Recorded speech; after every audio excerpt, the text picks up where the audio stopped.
Faut-il vraiment s'épuiser à faire de la recherche et du développement, de la R&D? On peut se poser la question lorsqu'on constate que bien des technologies nées en Europe ou aux États-Unis ne profitent pas à leurs auteurs.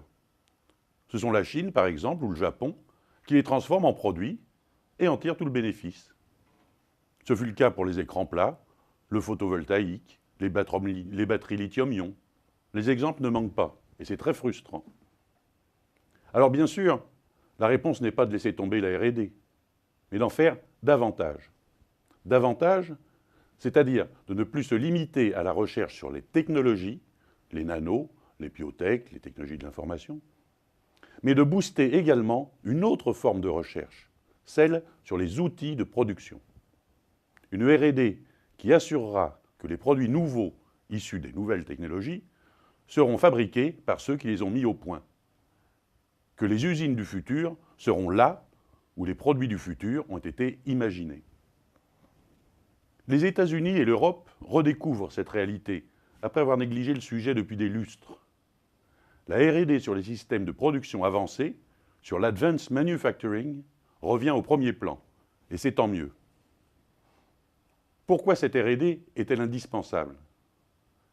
Parce que les produits fondamentalement nouveaux, issus des nouvelles technologies, pensez à la pile à combustible, à la voiture en composite, aux médicaments ou aux carburants produits par les biotech, nécessitent des usines et des procédés d'un type nouveau pour les produire.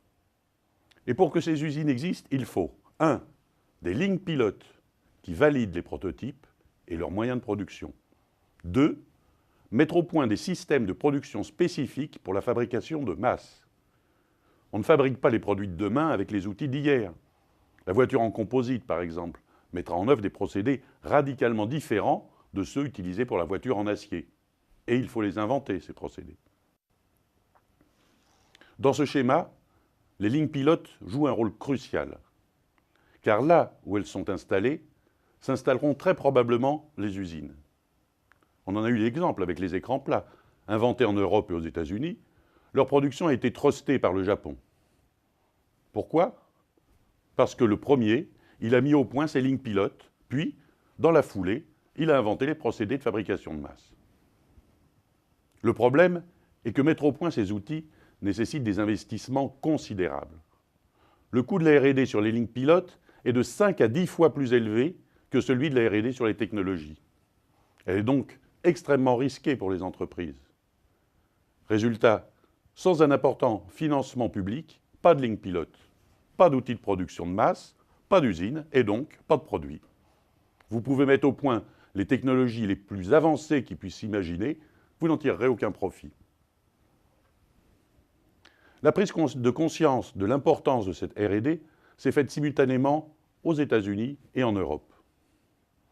Aux États-Unis, les experts qui conseillent le président américain sur les questions de science et de technologie a publié en juin dernier un rapport sur le sujet. Il conseille à l'État de consacrer 500 millions de dollars par an à la R&D publique sur l'advanced manufacturing et de porter rapidement cette somme à 1 milliard de dollars par an. Au même moment, sortait en Europe le rapport d'un groupe d'experts de haut niveau, présidé par Jean Terme, le patron de la recherche du CEA.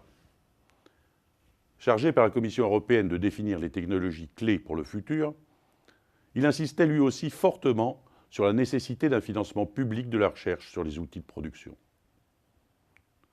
De façon imagée, il soulignait que pour franchir la vallée de la mort qui sépare l'idée des produits, il faut jeter un pont qui repose sur 3 piliers: les technologies de base, les lignes pilotes, les outils de production avancés.